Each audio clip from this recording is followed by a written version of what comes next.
Sall dafa yaakaar ni Pastef lay xeexal Macky Sall dafa yaakaar ni Ousmane Sonko lay xeexal yéen ñooñu da ngeen yaakaar ni yéen waa Pastef ngeen di xeexal ndax da ngeen jaawal da ngeen xamul patriote lan mooy patriote il faut ngeen teg le mot patriote ngeen toj ko xam lan moo tax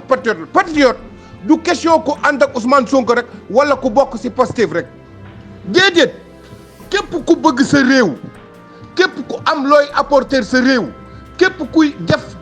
pour sa réew képp kuy liggéey di boole sa bopp sa développement sa réew ni muy doxee képp koo xam ne saa yoo yeewoo suba yaa ngi wut loo defar réew mi nekkoo fee di wut lu la réew mi defal patriote nga yéen nag da ngeen jaakaar ni yéen Pastef ngeen di xeexal bu ñu waxee Pastef ngeen yaakaar ni yéen Pastef daal moom moo yor combat bi moo tax ngeen jéem ñu lu ne du ñu jéem ay terroriste ak du ñu yéen xeexu leen ak Pastef xeexu leen ak ñi gëm Ousmane Sonko xeexu leen ak ñi gëm projet bi yéen Sénégal ngeen di xeexal Sénégal billahi wallahi wa taalaay sénégalais yi ngeen di xeexal jeunes yi rawatina ndaw ñi ñooñu ngeen jàkkaar lool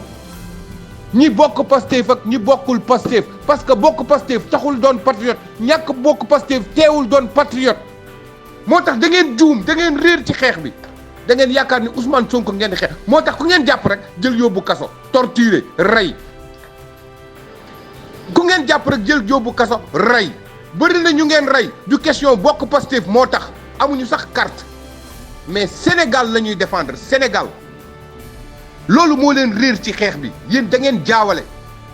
billahi wallahi wa taalaay xeexu leen ak Pastef xeexu leen ak Ousmane Sonko Sénégal ngeen di xeexal Sénégal gi yépp ngeen di xeexal ñun la suñu réew nekk en danger en jeu ñun la suñu réew bëgg nërmeelu yéen ñu jiite fukki at ak ñaar ngeen nekk benn groupe de personnes boo xam ni da ngeen ñëw pour bëgg dil suñu kaw te ñun xam nañu lépp waxoon naa leen que jël leen seen ay responsabilité jël leen seen ay responsabilité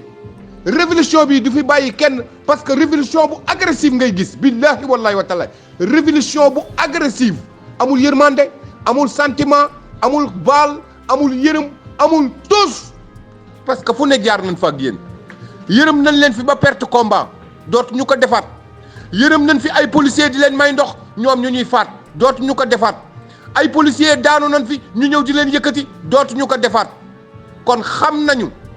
football nañu amical football nañu ay match poule football nañu lépp football nañu derby xam nañu nan la ñuy xeex ak yéen révolution bii bu ñëwee mooy gën a agressive si li fi mas a jaar billahi wallahi wa taalaay moo tax na ngeen ko seet bu baax a baax a baax a baax a baax Sénégal ngeen di xeexal dama leen koy leeralal bu baax askanu Sénégal ngeen di xeexal askanu Sénégal du question ay Pastef ak ay patriote non askanu Sénégal ngeen di xeexal ñoom ngeen tëggal combat fas yéene jàkkaarloo ak ñoom def lu leen neex ci réew mi te loolu duñ ko nangu tey duñ ko nangu ëllëg moo tax jël leen seen ay responsabilité fépp fu ngeen mënti nekk jël leen seen ay responsabilité parce que askan woowu mi ngi jàkkaarloo ak yéen di leen xaar. politiciens yi Sénégal yi il faut ngeen def attention si askan wi gis nga askan wi ngeen jàkkaarloo nii bés bu nekk ñu wax leen ñun dañ leen gën a yeewu dañ leen raw bu baax a baax te nanguwu leen ko. il faut ngeen considérer ñu comme ay nit il faut ngeen def seen mission mooy bu ngeen jiitee ay nit ngeen xam ni yéenay seen jaam ñun ñooy seen buur mais fekk yéen a ngi lax seen xel ni yéen ñun ñooy seen jaam yéen suñu buur yéen a ngi dugg ci erreur fekk yéen a ngi ñuy xoole bëtu ku xamul dara ak da ngeen ñuy nax da ngeen di jaar jàll yéen a ngi nax seen bopp ñun danoo yeewu ñun dañ leen raw lu sore seen politique bu xewi bu yàgg bi ngeen bëgg ñu ko imposer ngay yaakaar ne loolu dañ koy nangu ñu on est au 21e siècle loolu mënatul jàll ça ne marche pas ça ne passera pas on a tout compris li leen di wan ni leen ñun comprendre nañ leen lépp lu ngeen wax sa suba ba jant so fekk ñun xam nañu bu yàgg li ngeen di def lii ngeen di teg nii askan wi xam nañ ko bu yàgg moo tax ñun dañuy gaaw a am solution si yéen dañuy toog di leen xaar rek. li ngay nas nii lépp xam nga boo demee ba mënatoo nax askan da ngay nangu nga wàcc ànd ak askan wi di leen déglu di leen bàyyi xel mënatu leen nu nax muy yow Macky Sall muy ak li ngeen di nax soo ba jant so lépp la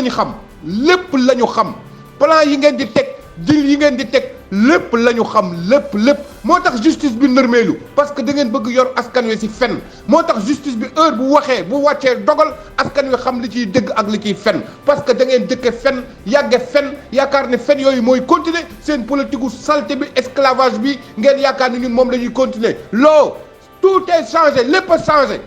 dañu yeewu wut leen yeneen façon wut leen beneen façon politique wut leen beneen méthode politique yéen mënatu leen nu nax li ngeen def nii xam nañ ko bu yàgg te yàgg nañ koy wax ci réseaux sociaux yi fépp lañ ko yàgg wax ni Macky Sall li mu bëgg mooy yóbbaale Ousmane Sonko loolu nga bëgg te loolu ba léegi yaa ngi ci mais ça ne marchera pas parce que li ngay def nii dañ ko xam en avance fi nga jëm dañ ko xam moo tax fépp lañu fat taxaw di la xaar dara du toq dara du siit incha allahu taala parce que xam nañ li ngeen di def seen plan yépp lañ xam libéral 50 ans kooku mi ngi suñu kanam àggagun si libéralu 50 ans bu fekkee day jiite Sénégal naka liggéey na wàcc ci terrain bi mais du ay deal du ay complot moom mooy tax ngeen bëgg samp nit ñi yeewu leen ñun yeewu nañu bu yàgg mënu leen nu nax noppal leen seen bopp Ousmane Sonko mënu leen kaa tee nekk candidat incha allahu taala candidat am si askan wi la dépendre te ba léegi askan waa ngi faire face taxaw debout da ngeen yaakaar daanu ñàkk suñu ay rak ngeen rey ñu ba pare dem ñu faxa suñuy loxo dem tëri nax ngeen seen bopp billahi nax ngeen seen bopp ku leen ko wax nax na leen barka alxuraan